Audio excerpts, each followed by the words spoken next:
Welcome to this fundamental on sliders. I will demonstrate how to use and manipulate this essential input in Grasshopper. So let's dive in.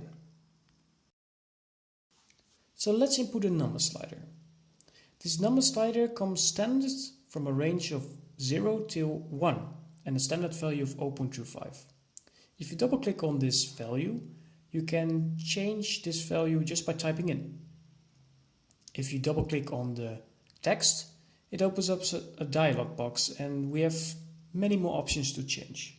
Under name, we can assign a name, for example, Z-point. Below, there's a dialog box for an expression.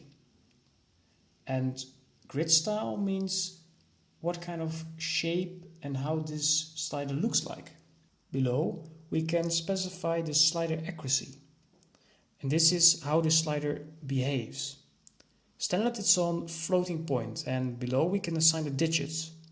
We can just move this slider to increase or decrease the amount of digits. To the right we have the option for the integer slider, so whole numbers. And the two other options are even and odd numbers.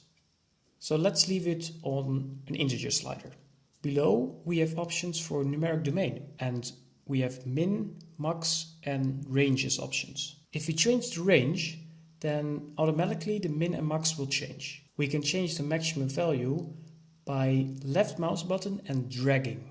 Further below we have an option to change the numeric value. This slider can also be moved by the mouse.